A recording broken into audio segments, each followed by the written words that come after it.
wajur kacik goro-goro bumi konceng mandelong kang langit samudra kocak sumamburat kaya kinebur banyune oyak kang gunung-gunung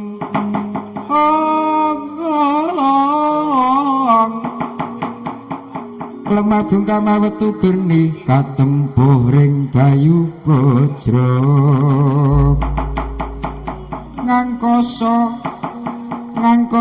jumegluk sorore gelap sosro kekayon geng rebah kaya dibabati prabawaning goro-goro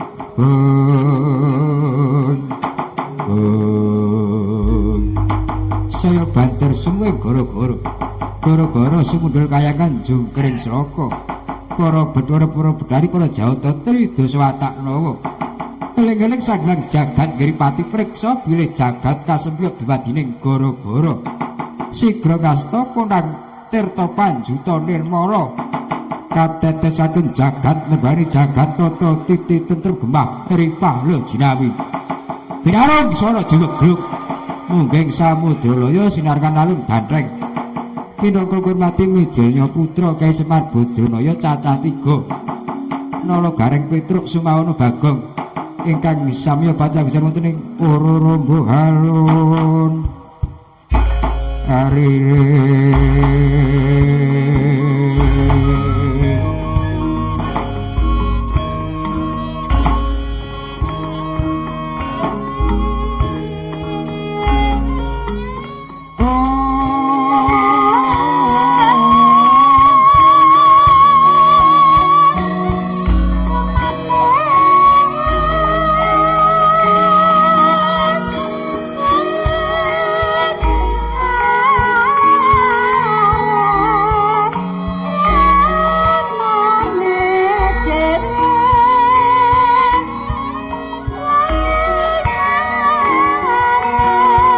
Tijun prabawaning ratri sosodara wis panjur kawurian manendra kenes nenes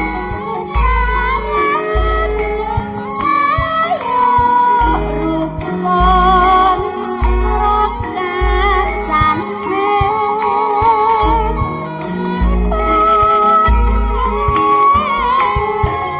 tanku jiwa manisé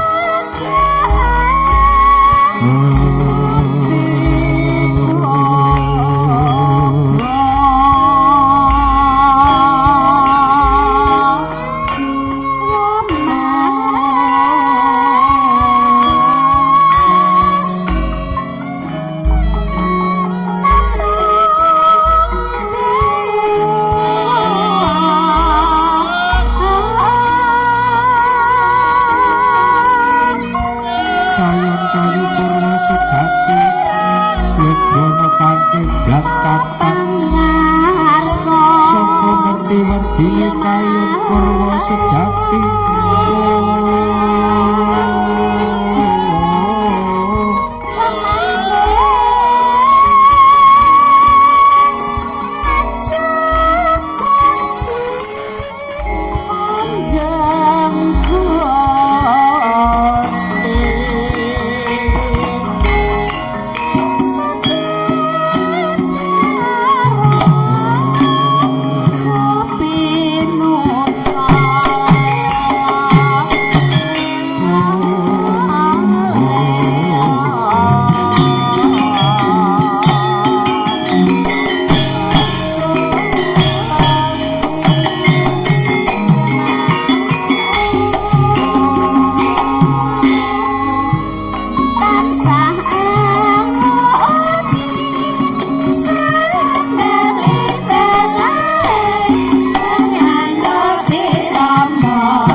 maring Kodin Prayitna semure reseka balik semure reseka balik titioni bandaya oni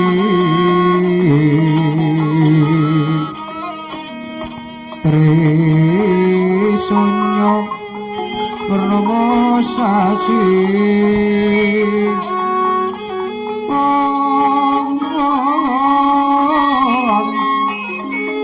Gilar-gilar semati tangalatan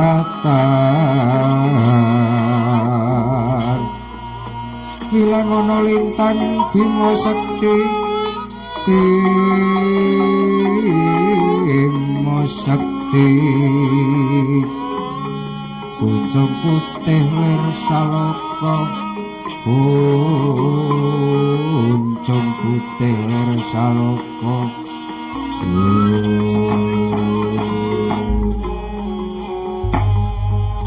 Triwat Kotra Kunda yen piti kelawu benda atu ate ulan nang jang tak jang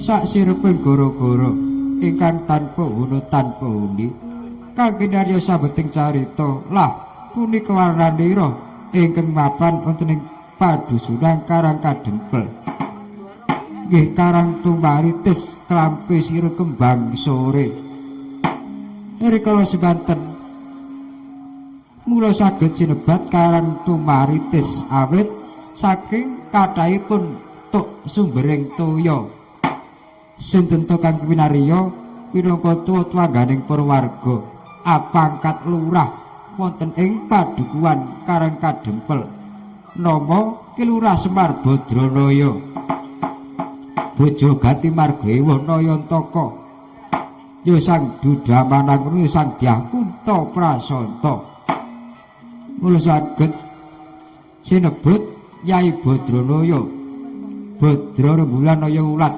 ulatipun Kyai Semar derek lakuning rembulan yen tanggal 6 pindha Jaka Tumaruna yen tanggal tuwa tan prabeda kaya kaki-kaki Nayantaka Naya ulat Tokopati lamun to nandhang sungkawa ulatipun Kyai Semar pindha wong mati rikala sepanten kaos tinggal lenggah wonten ing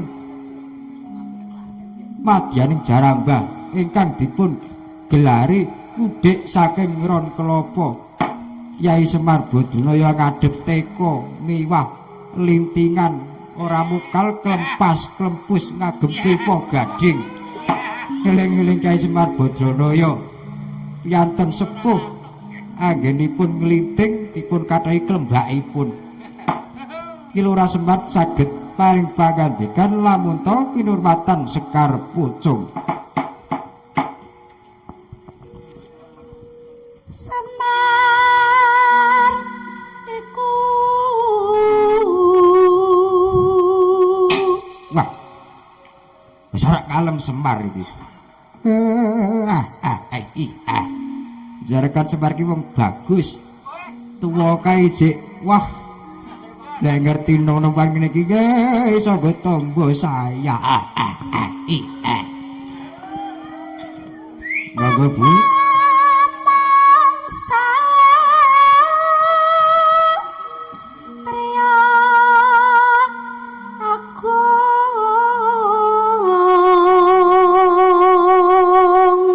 jarakan Semar iso nggo contoh ora mung kakane nggok ngondange Semar ki wong disiplin. Wong nek ngerti barang kaya ngono. Mula njur-gur ora iso ngopo-ngopo.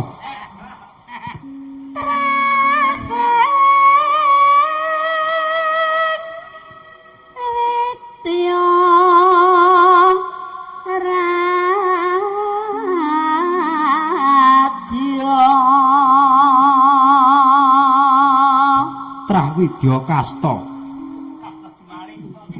Widya Ratya. Kok Widya Kasta? Jarakan wis rada suwak.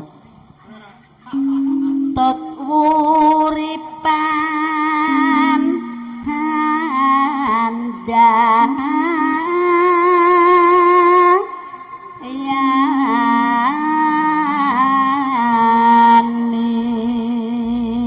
Wah, endah senengku. Ditembangke moko sidene nom-nom kabeh. Mitale kemecer. Wah. Datang lewat, datang lewat, saliring sanes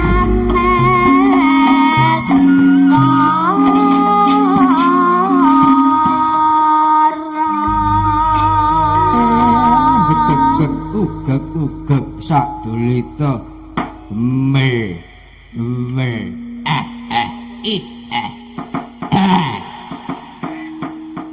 anak-anakku dole duwe anak telu edan 17 monyeti ana wong to nyerak kok malah lunga Wiranggara wong to teko kuwi geke wedang ora tinggal mlayu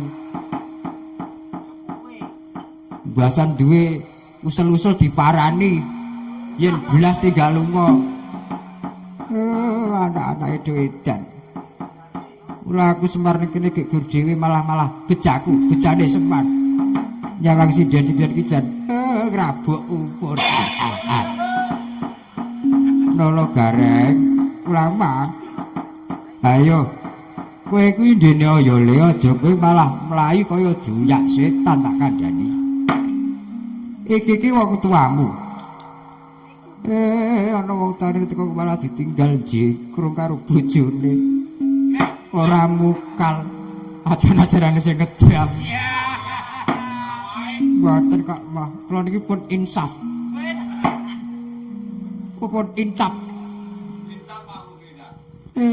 insaf yo insaf kudu incap kowe dene ya rasakaken cengkok nggih maka tak mriku ning kula mriku saku tembang to enggak nembang apa pokoke aku arek nembung karo Presiden pokoke ya kula nyuwun apik tenan kowe kandhani kok kula ora mukal aku dijepi sindel guru le tentrem ati kula iki arek nggawa tembang apa ireng sing kepenak mawon kaya ngopo Bak Tliwik le jineman le kaya ngopo le jineman arek ngaturke jineman apa dilatik dinding napa uler kambang mangga monggo do dolanan uler mawon iki aja kulino mulang sing ora becik ngono ndak gur ditiru ae beltut dileke wong tuh malah mangsuli beltut ora mukal mripatmu kira mlakumu pincang sing penting bojo kula telu wondo kene kaya truwelu jamban mau tak rasa-rasane dhewe Mbak Tiwi badhe nyasi jenengan napa Jenengan ular kambang mawon nggih ular kambang aku seneng kaya ngopo jalan ular kaya ngopo ularmu kaya ngopo nok pada sembarangan omah aku kira wong tua kira masalah karo wong tua karo anake kira masalah ngono aja sik kelera-kleru kaya ngopo nok ularmu delok ma ora sembrana ya kaya ngopo ular kambang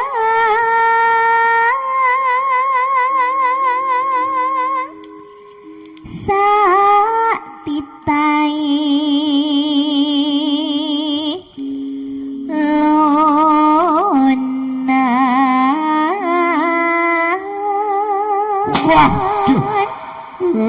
Gegeblak. Ringi-ringi bae senengane.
Wis pun wis kok ora krasa. Wah jan kok nek gelak ati. Mak telunyur.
Subut karo udawedanane.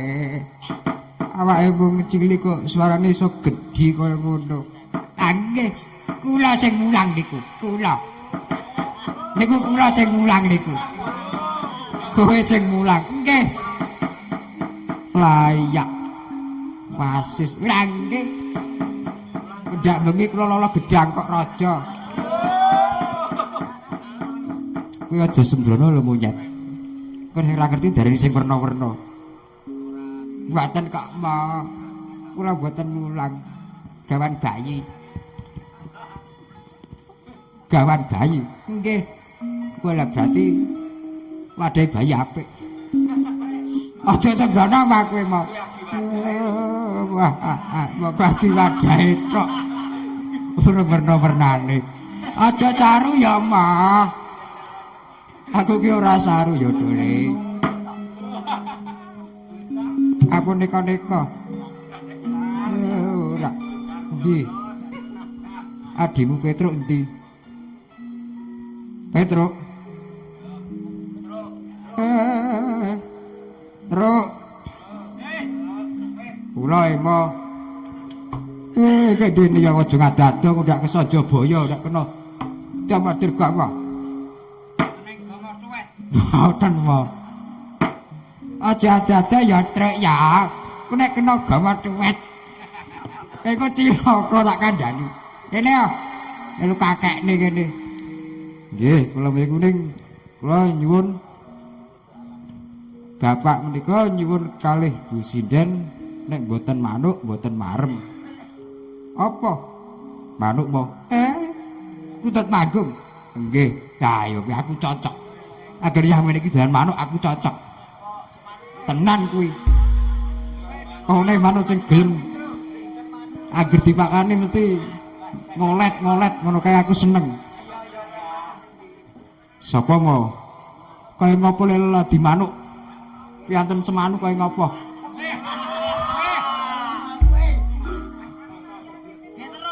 Ngapa mau? Piantun semanu kaya ngopo? Ladi manuk karo wong tuwa cocok apa ora? Lah niku mboten sok ladi manuk. Wah, aku cek ngilang-ilangke. Ladi manuk niku ibunda kula niku lho. Oh. Mboten gelem. Jestu mangke kula tak sing gumyak mawon. Mboten gelem kok mau. Ora gelem ya wis. Tak marani sibukmu kae. Tak nyun. Mangke malah mboten lihat-lihat.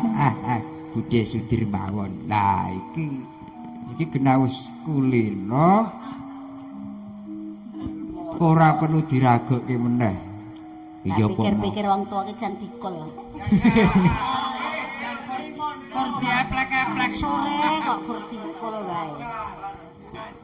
Kowe mau rungokno kowe kelakon arak manuk tenan apa kowe mau? Kowe mentolo kowe mau. Pokoke sabar. Kowe mentolo mau. Semene kok mung kuwi. Mangke kula tak manuk-manukan mawon. Ya wis kono lah. Mutut manggung boleh. Sore sore bapak kutut manggung jaluk jaluk ngombe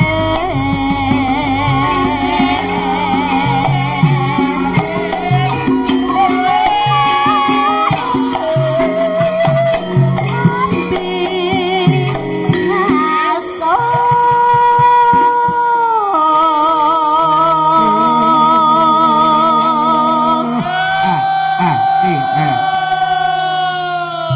Coba dioper Bu Suyanti kaya ngopo lagi manuk. Ketoke rada mutuk iki. Lagi manuk. Rada gemati. Ora neka-neka mo.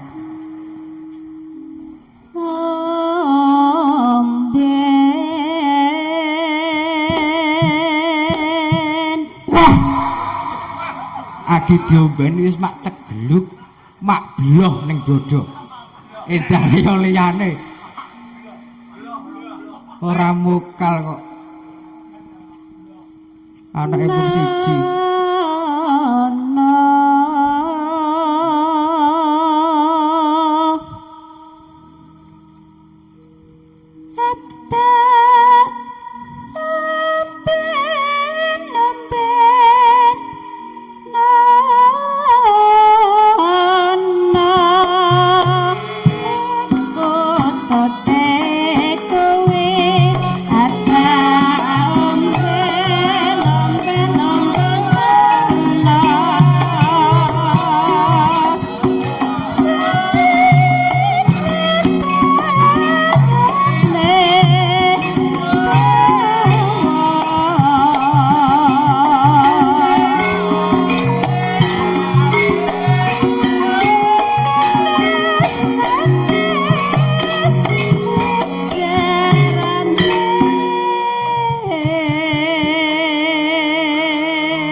Rama, apa to tole?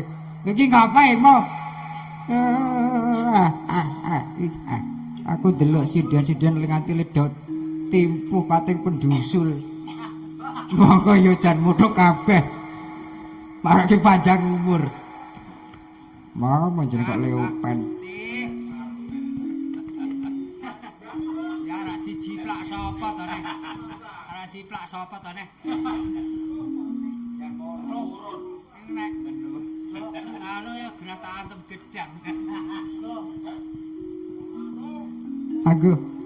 Iki monggo selak adem. Pakan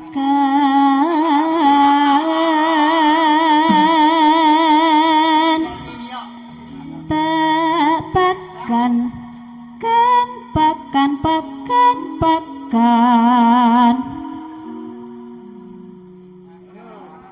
pakanan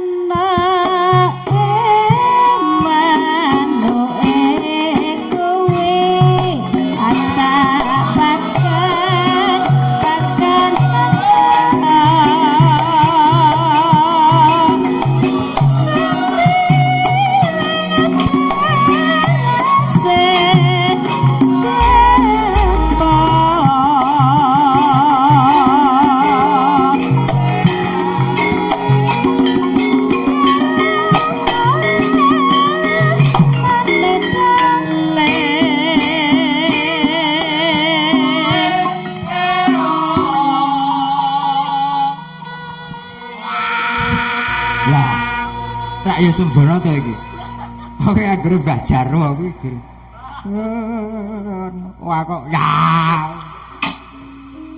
Ya apa-apa kok men ora ngantuk. Ha iya.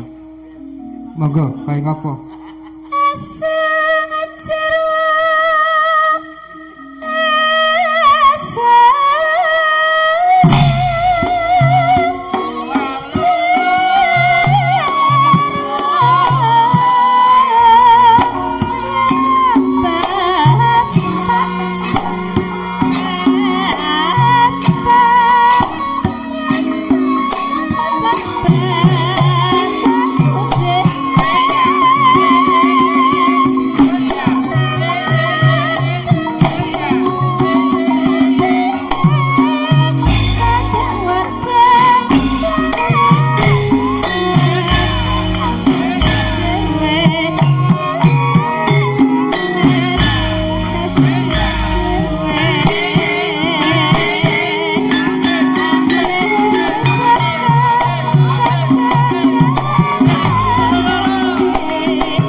kutut manggung ke Kagareng iya dadosake kuda nyoklang iya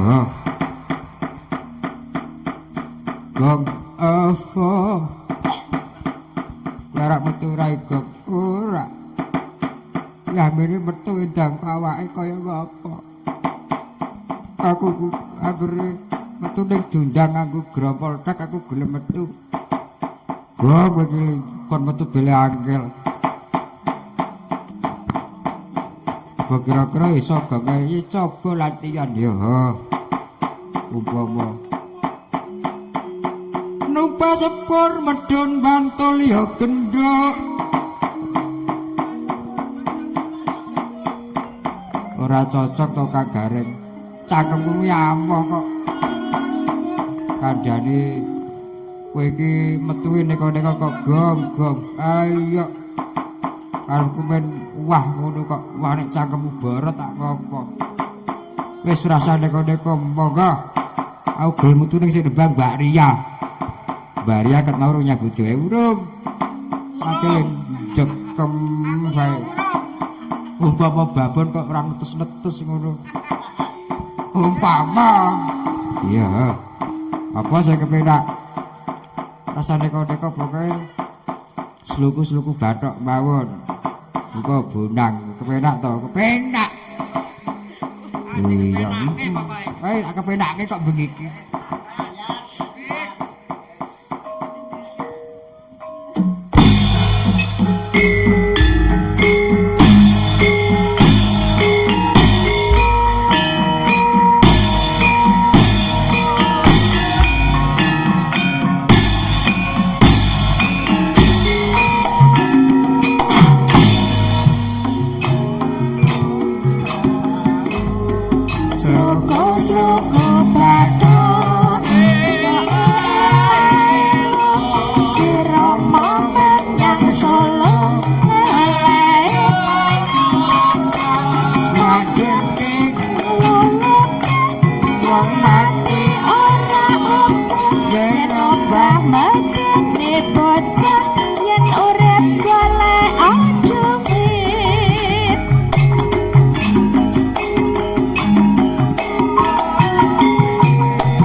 Gong sluku-sluku bathok sakniki coba dipun wangsuli melih nanging garingan sinden kur mawon sing cakepan dandang apa nyalak niku kaya ngopo gidal-gidil isih beses apa ora medane nom-nom kabeh kudune sik beses gidal-gidil kudune anu apa tembanjol gidal-gidil kaya ngapa Ayo ditungi. Ci ra lu. Dandang apa salah cukup cilik-cilik Gandeng apa becak. Ngaku Timik agak cimik agak cimik kita gitul lan kentok-kentok saniki cobi Mbak Ria kali Mbak Triwi kayak apa diane sumenirien dites iki pokoke gidal-gidul kayak ngapa aku ya cocok aku cocok nek wong loro kuwi kayak ngapa gidal-gidul iki meneng bae mau tak cobane kayak ngapa gidal-gidul Mbak Ria karo Mbak Triwi ayo ci ro lu Dandang apa salah cukup cilik-cilik Andong apa becak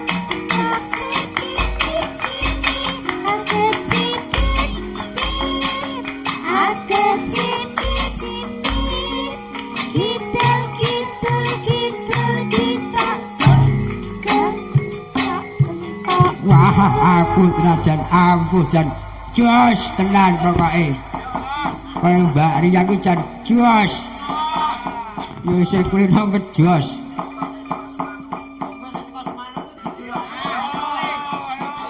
ora ngejos pokoke Kula nek kan gidal-gidul wis trima mboten.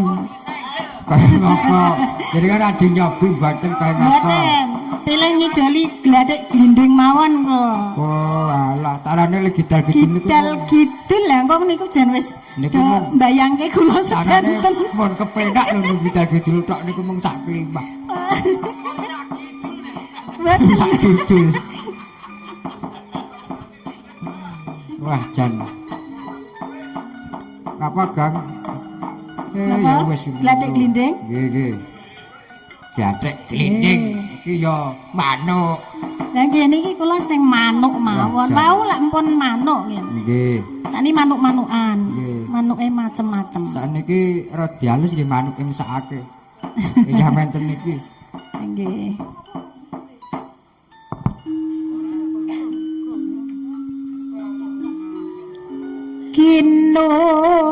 Kinupita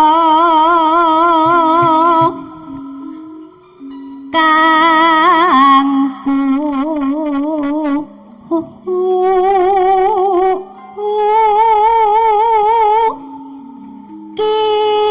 kila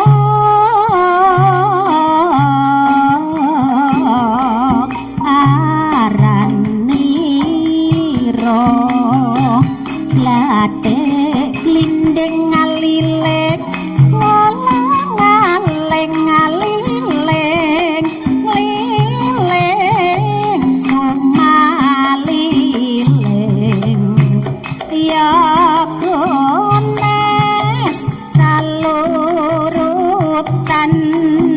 genirongmu tadi pangan dasar cukat toryo cekat gladek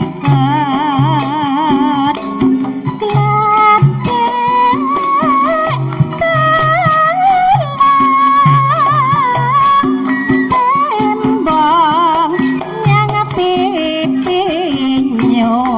lanang karo wadon cucuk abang abang abang branang manuk podang layang layang layang layang layang neng dhuwur tang ya bapak wolokone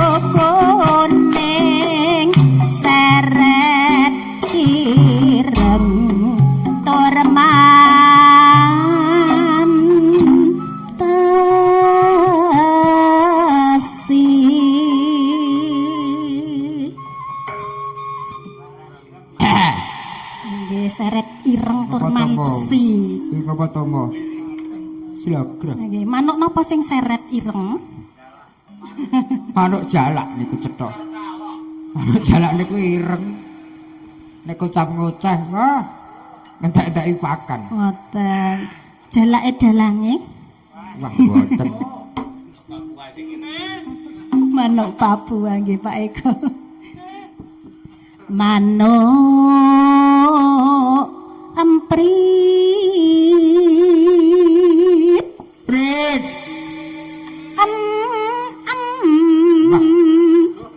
Anggen bedan ini iki manuke rada bisu e. Ampun niki gagat esuk. Prit.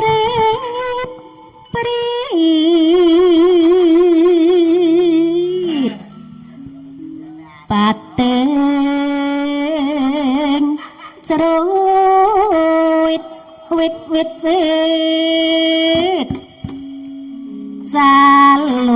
salurutan gene rongopati kangan yuk padha amyuk padha amyuk padha amyuk nang sabah nuju itari rayan nuju itari rayan galiane pagagan konangan bapak tani mingat ingut ambes sengut natani parine kasrut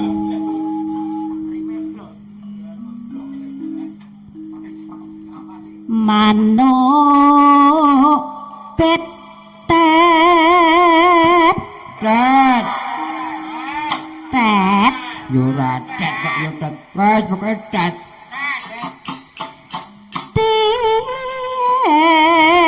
tet manuk betret Pak Eko bateng ceruet wet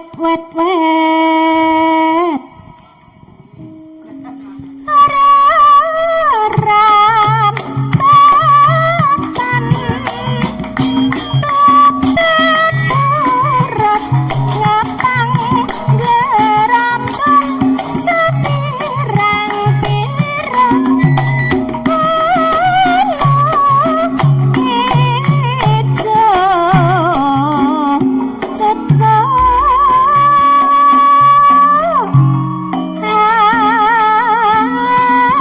abang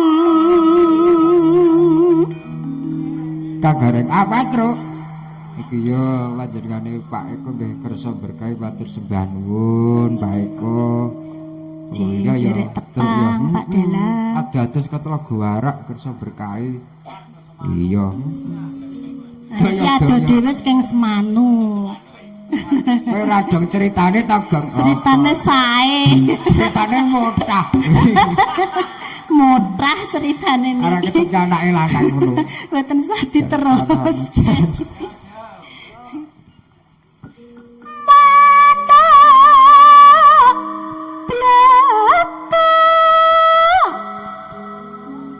Gan mung ledek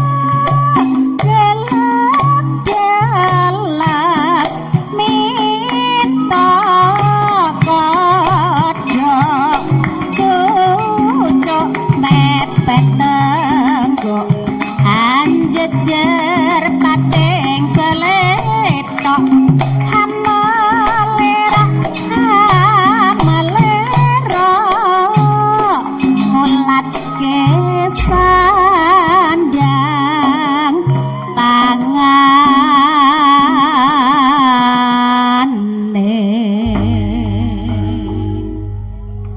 Ampuh jelas.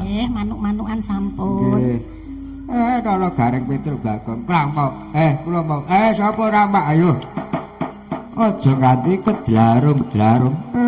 nggonmu padha gojekan yo, Le. Kae. Ndara Mangka Wijaya rawuh ana padukuhan Karang Kadempel. Prayoganipun pripun, Pak? Awidi playoni bajengati kari ndun gang. Nggih, kula dherekaken.